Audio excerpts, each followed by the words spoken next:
Lucas 17:7.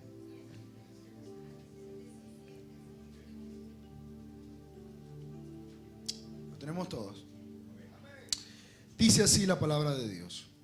¿Quién de vosotros, teniendo un siervo que ara o apacienta el ganado, al volver él del campo, luego le dice, pasa, siéntate a la mesa?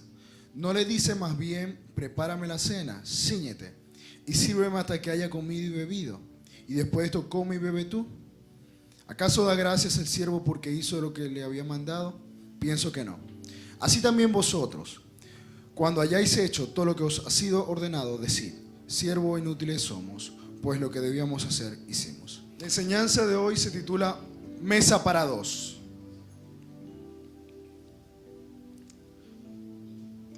Y hoy, en el contexto de la cena del Señor, de la Santa Cena, es importante recordar el significado de lo que significa sentarse a la mesa, pero más aún entender que si no preparamos mesa en la comunión con Dios a diario, la cena del Señor puede ser más bien causa de juicio o de tropiezo para nuestras vidas. Y es que yo encuentro que el Señor no se cansa de decirlo a través de su palabra y a través de su Espíritu en estos tiempos. Como dice en Amós capítulo 5 y verso 4, pero así dice Jehová a la casa de Israel, buscadme y viviréis. Y es el mismo Espíritu de Dios el que en estos tiempos está soplando, está ministrando de su presencia a la vida de la iglesia para traernos vida. ¿Cuántos son una iglesia viva?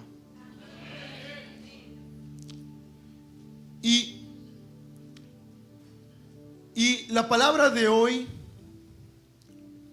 trata de cómo Dios quiere alimentar nuestras vidas, fortalecer nuestro espíritu, moldear nuestro carácter a través de las circunstancias, pero sobre todo a través de la comunión con su Espíritu. Y es que hay momentos en la vida, como muchas veces le hemos hablado, donde sentimos que las tormentas se levantan y el agua empieza como que a entrar por el umbral de la puerta y amenazan con apagar el fuego de la presencia de Dios que arde en nuestros corazones. Y los discípulos no solamente vieron que el Maestro lo vivía en carne propia, ellos mismos padecieron, por así decirlo, principio de dolores junto con Él. Y ellos sentían que en ocasiones iban a desmayar. Y si me acompaña, por favor, allí en sus Biblias, Lucas 17 y verso 1. Y dice así la palabra de Dios. Dijo Jesús a sus discípulos, imposible es que no venga tropiezo. Y los discípulos se encontraron en un momento de su vida donde se preguntaban, tal vez antes de ser llamados en el trabajo de su día a día, uno podrá aventurar y decirse que alguno de ellos dijo, esto es todo lo que hay para mi vida, todos los días levantarme, todos los días trabajar, todos los días esforzarme. Al principio tal vez estaban apasionados por lo que hacían, pero con el tiempo se fueron preguntando si esto era todo. Pero los discípulos recibieron todos una palabra de parte de Dios y esta fue, sígueme. Todos en alguna etapa de nuestras vidas recibimos un llamado de parte de Dios, primeramente a conocerles. Segundo, una vez que estamos en Él, empezamos a recibir promesas, llamados de Dios, ministerios, promesas para tu hogar, promesas para tu trabajo, promesas para tu familia. Y Dios nos empieza a dar palabras, pero llega en un momento de nuestras vidas donde en el seguir a Cristo nos damos cuenta de que es inevitable que venga la oposición. Es inevitable, y no me refiero a un partido político, es inevitable de que cuando decidimos hacer la voluntad de Dios, sentimos que estamos caminando contra marea, estamos caminando contra la corriente. Y es en este proceso que los discípulos se dieron cuenta y tal vez preguntaron si estamos siguiendo a Cristo, estamos caminando con Dios mismo. ¿Por qué hay oposición en mi vida? ¿Por qué me siento desmayar? ¿Por qué me siento desfallecer? Tal vez lo podré lograr, tal vez podré Algunos se preguntarán, ¿estará en mí la capacidad de ser un creyente? ¿Podré continuar mi camino hacia la voluntad de Dios? Y los discípulos se preguntaron tal vez muchas cosas. Y Jesús, de una manera muy acertada, da en el blanco y responde esto que acabamos de leer. Y dice, imposible es que no haya tropiezo. Mi hermano, aquellos que hemos decidido seguir a Cristo, hacer la voluntad de Dios, alcanzar las promesas, nos vamos a dar cuenta tarde o temprano que va a venir oposición. Va a venir el día donde nuestra fe va a ser probada, porque no sería fe. No seríamos los valientes, como hablábamos ayer en el ayuno congregacional, los valientes de Dios, si no hubiera oposición. Entonces, estos discípulos se encontraron frente a estas circunstancias. Y Jesús les dijo, en otras palabras, si andas y sientes que hay tropiezo, es porque no estás sentado en el banco. Nada le va a pasar, excepto la vida, a aquellos que se quedan sentados sin hacer nada. Pero aquellos que se deciden mover, se van a encontrar que la conquista de las promesas, la conquista de la palabra de Dios en su vida, de la vida espiritual y la familia y de muchas cosas en la vida, se encuentran a través de mucho trabajo. Pero dice la palabra de Dios que somos más que vencedores por medio de aquel que nos amó. Así que Jesús continúa hablando y dice la palabra en el verso 3, capítulo 17, allí mismo. Y Jesús les da una recomendación a ellos, porque Jesús, sabiéndolo todo, mira dentro de sus corazones y se da cuenta que algo está fallando. Se da cuenta que algo le está costando a los discípulos. Y le dice lo siguiente: mirad por vosotros mismos, verso 3. Mira por ti mismo, es decir, está pendiente de cómo estás tú, cómo está tu vida espiritual, cómo está tu obediencia. Y continúa la palabra: si tu hermano pecare contra ti, repréndele, y si se arrepiente, perdónale. Y si 7 veces al día pecare contra ti, y 7 veces al día volviera a ti, diciendo, me arrepiento, perdónale.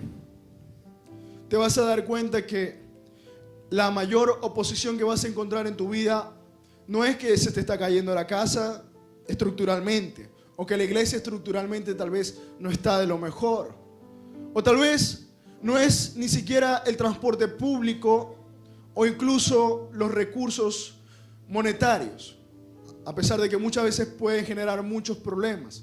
Pero el mayor problema, las mayores circunstancias, las vas a encontrar con las personas. Porque implica emociones, porque implica sentimientos, porque implica sensibilidades.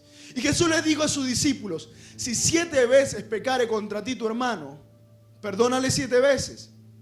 Y ellos se encontraron con esta palabra confrontada y dijeron, Señor, ¿hasta cuántas veces? ¿Hasta cuántas veces lo perdonamos? Y ellos, frente a tal circunstancias que sentían que no podían resolver este asunto, no sabían exactamente cómo hacer, ellos le dicen lo siguiente, y esta es la oración que muchos de nosotros hacemos en medio de situaciones difíciles que ameritan obediencia nuestra a la palabra, como perdonar, como ejemplo. Verso 5.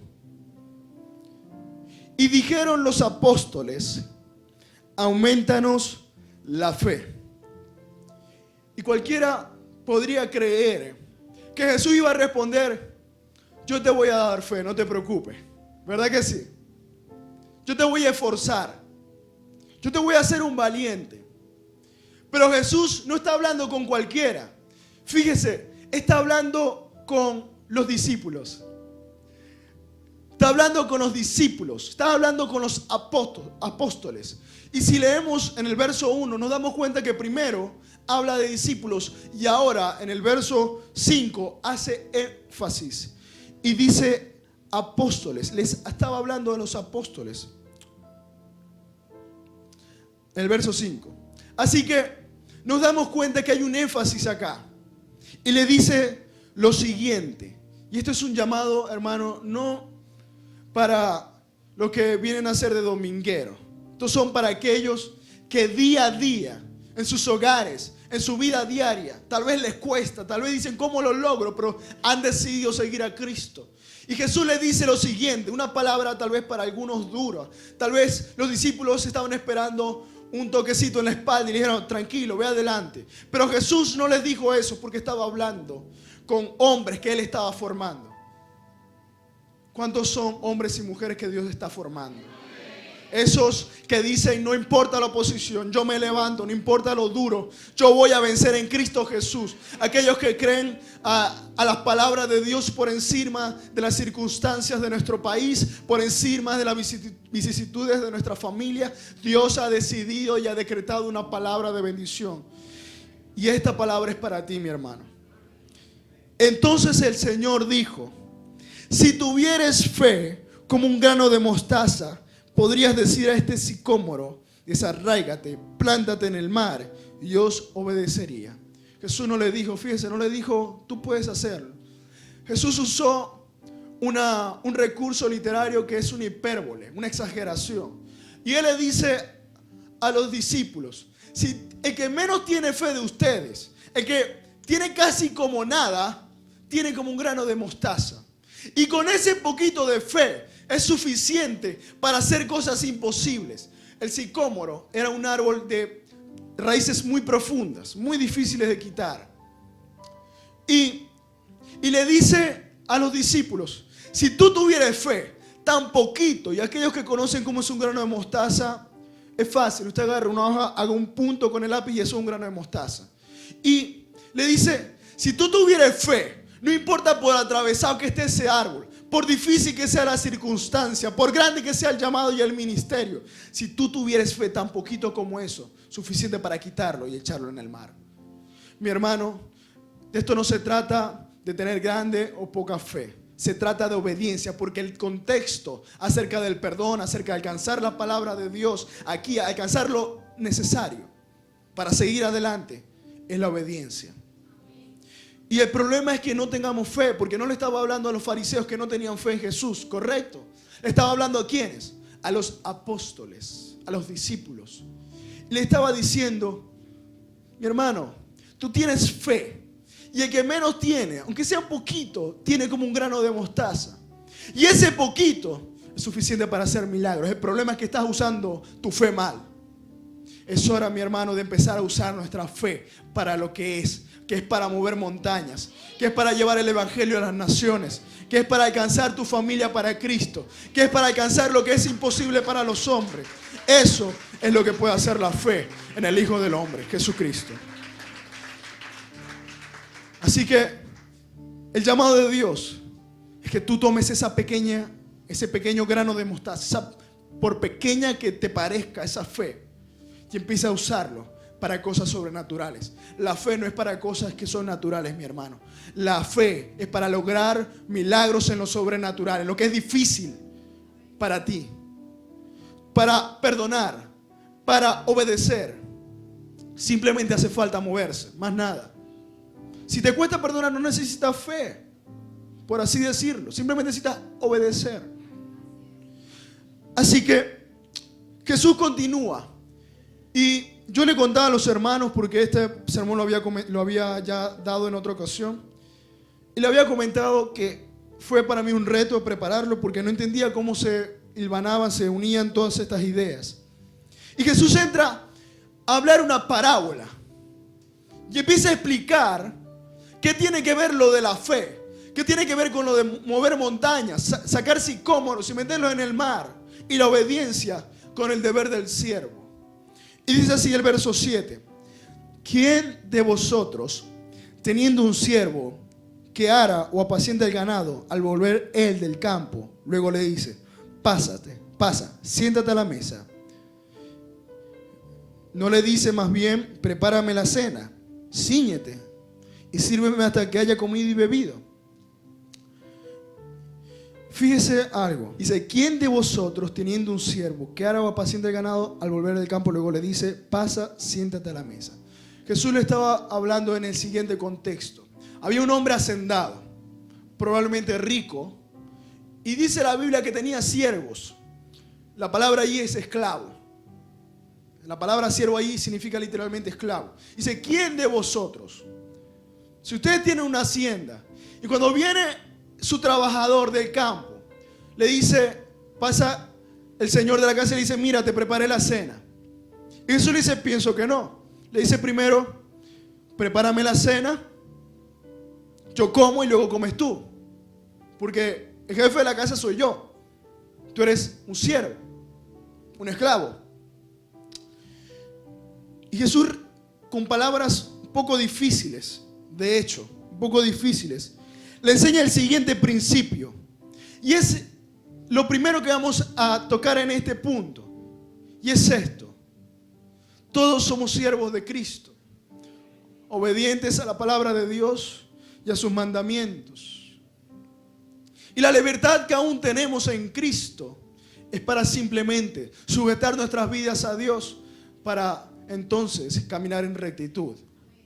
Porque el que camina recto, el que anda en santidad, por torpe que fuere, dice la palabra, no tropezará. Así que el llamado de Dios es para caminar en rectitud, caminar en santidad. Porque dice la palabra de Dios, por más torpe que seamos, es decir, por más... no voy a decir de otra forma, no lo digo. Por más cabeza dura que seamos, si andamos en santidad, dice la palabra, que Él nos va a mantener sin resbalar, sin caer. Así que Él le dice, no importa lo difícil de tu día, lo duro de tus circunstancias. Jesús le está enseñando lo siguiente. Cuando tú vienes de un día difícil del hogar, y aquí es cuando entramos al tema del día de hoy. Cuando tú dices, ya estoy cansado de la iglesia, estoy cansado de mi familia, estoy cansado de las circunstancias, estoy cansado de la incertidumbre de mi país, no quiero ver nada, no quiero hacer nada y simplemente quiero distraerme, quiero pasar tiempo para mí mismo. Jesús te enseña y enseña a través de la palabra el día de hoy que no importa lo difícil, es tiempo de preparar mesa para Dios cada día de nuestra vida. Jesús le estaba diciendo, el problema de ustedes no es la fe, el problema de ustedes es que perdieron la capacidad para obedecer, para perdonar, para amar, para seguir adelante. Es porque a través del cansancio, aún a través del cansancio, no preparamos mesa para Dios cada día en la intimidad con Él. Sencillo. Jesús le está diciendo, mira, ustedes no pueden solventar este problema. Es porque su mente y su vida está muy sumida en los problemas del mundo, en los pecados, que te impide ver el poder que hay en mi presencia para ayudarte a solventarlos y pasar más adelante. Y Jesús le dice a sus discípulos, mira, no importa lo cansado que estés, lo agotado, es tiempo de servir la mesa de Dios cada día. Mi hermano, esto es una palabra que a mí me gusta aplicarla de esta forma y personalmente para mí ha sido así, porque ha sido un llamado de Dios para mi vida.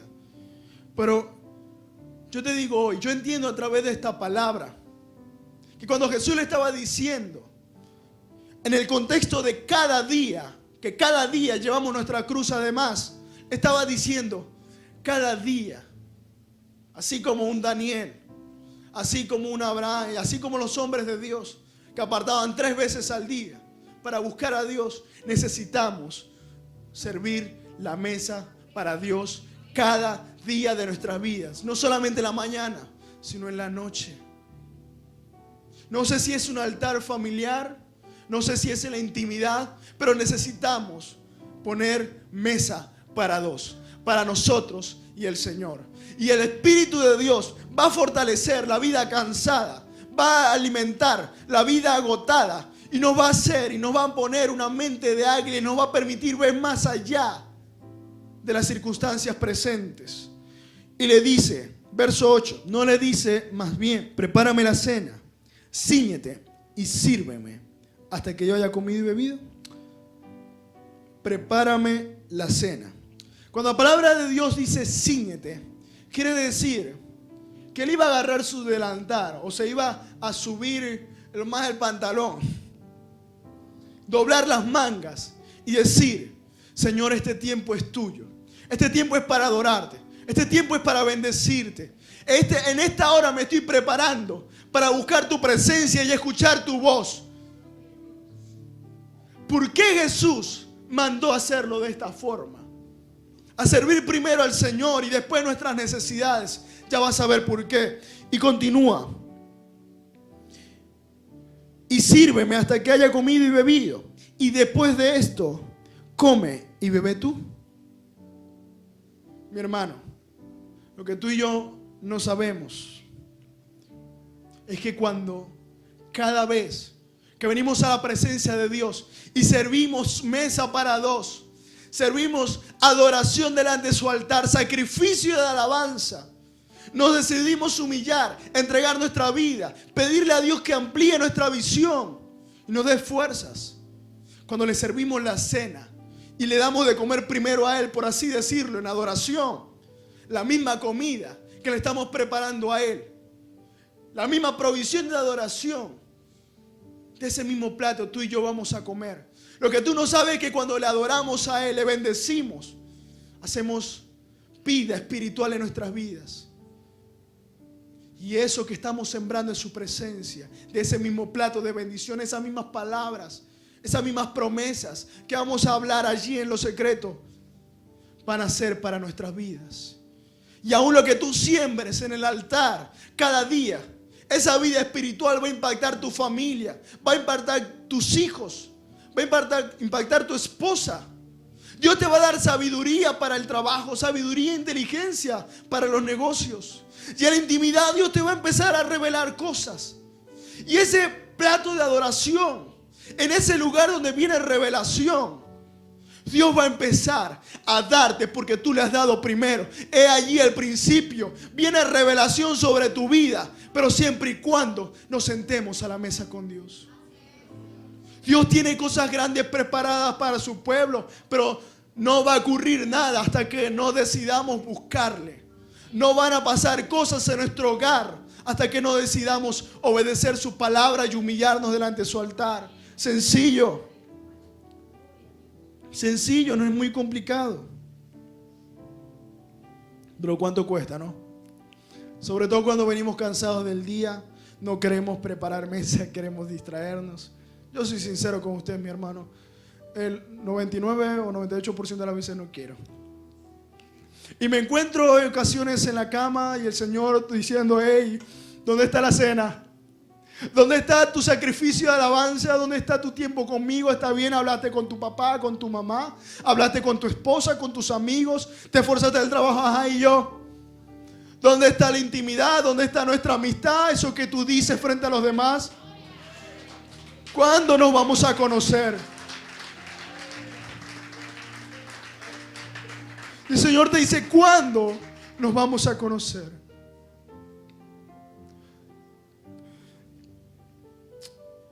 Mi hermano, la amistad con Dios es una cosa muy linda.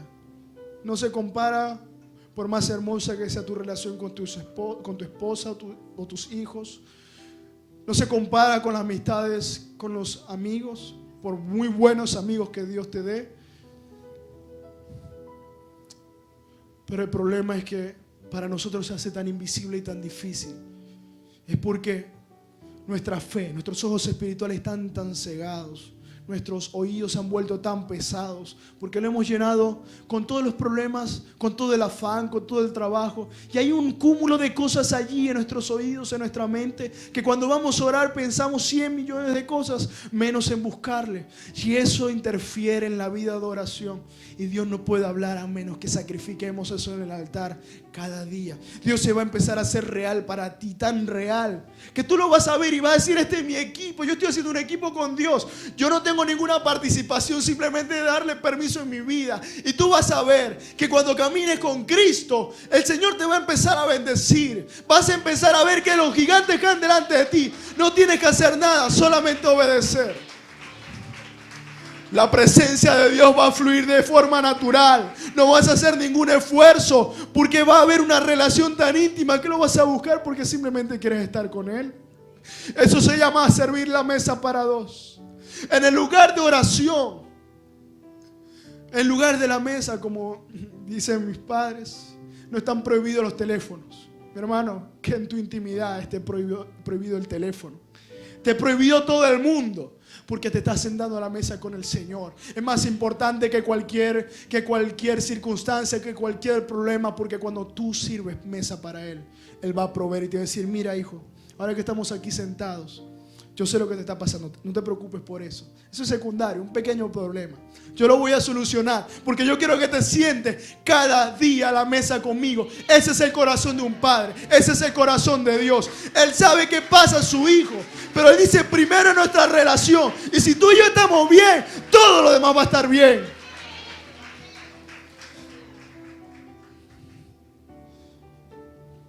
Después de esto dice: come y bebe tú. Fíjese, vamos a comer y beber porque Dios nos va a dar de su provisión, en su presencia, de su revelación. Verso 9, palabra dura. Y dice así: ¿acaso, me estoy metiendo a brasileño, dice así, ¿acaso da gracias el siervo porque hizo lo que se le había mandado? Pienso que no. Gracias, hijo, por sentarte a la mesa conmigo. Gracias por hacer lo que hiciste en todo el día. Pienso que no. Algunos creen que Dios les debe algo.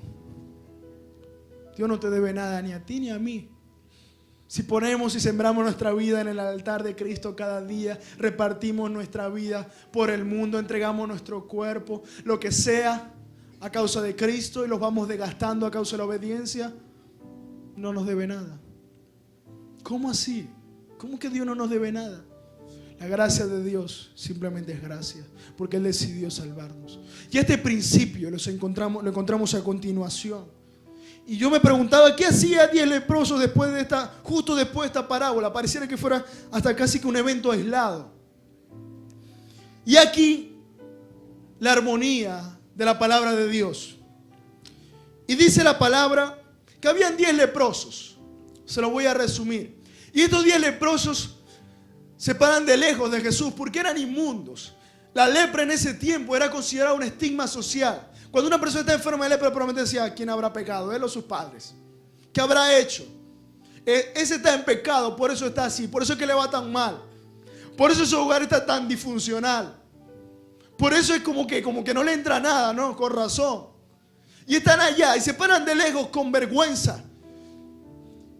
Y dice la palabra que ellos gritan a gran voz y le dicen: Jesús, Maestro, ten misericordia de nosotros. Y Jesús le dice: id y mostraos al sacerdotes. Y ellos obedecen. Fíjense, no estamos hablando ahorita de obediencia. Y ellos, por obediencia a la palabra, van y dicen que mientras van a mostrarse al sacerdote, son limpiados los 10. Se les quita la lepra y su piel es restituida, la enfermedad se va. Yo no sé si usted ha visto algún leproso alguna vez, pero es una enfermedad terrible que deforma el cuerpo. No solamente pudre la carne y se te caen los pedazos vivos del cuerpo, o muertos ya, mejor dicho. La nariz, la oreja, se te deforma todo el cuerpo. Y dice la palabra que estos estaban allí, mientras iban, fueron sanados. Pero la palabra de Dios hace algo muy interesante. Dice que de 10 se devolvió uno solo para darle gloria a Dios. Y dice que cuando este se devolvía a la presencia de Jesucristo, dice la palabra que Él ofreció una alabanza y una adoración extravagante. ¿Sabe qué es extravagante? Rara, extraña, le dio a la locura. Pero cualquiera puede decir: no es leproso, no tiene motivo para expresarse de esa forma. Y dice que se devolvió gritando. Y fíjese lo que dice el verso 15. Entonces uno de ellos, viendo que había sido sanado, ¿por qué no volvieron los 10? Volvió, glorificando a Dios. ¿A qué? A gran voz. Y se postró rostro en tierra a sus pies, dándole gracias. Y este era samaritano, ni siquiera era judío. Mi hermano, el Señor nos ha limpiado de nuestra lepra espiritual, de nuestra muerte. Nos ha sacado de... Yo no sé si estuviste en las drogas o estuviste, no importa, de cualquier forma, dice la palabra de Dios que todos somos pecadores por igual. Y que tire la primera piedra el que te libre de pecado. Todos somos pecadores. Y aún Dios ha sanado hogares, ha restaurado familias, ha abierto los ojos del enfermo, del que estaba ciego, y sacado nuestra vida del infierno. Eso no es motivo para devolvernos como el samaritano, decir a gran voz, gracias. Por eso nosotros no le debemos nada al Señor. El Señor nos limpió de la lepra, nos abrió nuestros ojos y nos permitió aún venir delante de su presencia. Cuando antes le veíamos de lejos como el leproso y le decíamos, Señor, ten misericordia nuestra. Y cuando clamamos nos permitió entrar delante de su lugar, de su presencia, y adorarle y bendecirle. ¿Eso no es motivo de agradecimiento? Aún el hecho de ser siervo de Jesucristo es más elevado que todos los cargos de este mundo. Billy Graham, yo lo he mencionado en algunas ocasiones, uno de los hombres más famosos en Estados Unidos durante su generación, famoso evangelista, y cuenta que un día le dijeron, mira, tú eres tan popular como el presidente, ¿por qué no te lanzas a la presidencia? Nosotros vamos a votar por ti. Y Billy Graham le dijo, lo siento, ahorita tengo un cargo muy importante que no puedo dejar.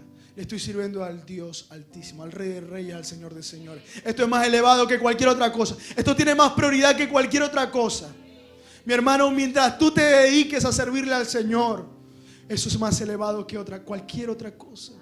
Pasar tiempo delante de su presencia.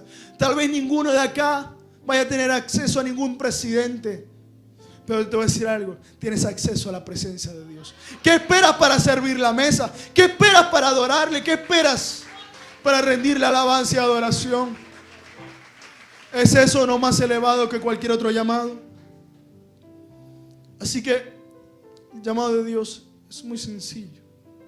Debemos obedecer y debemos entrar a la presencia de Dios.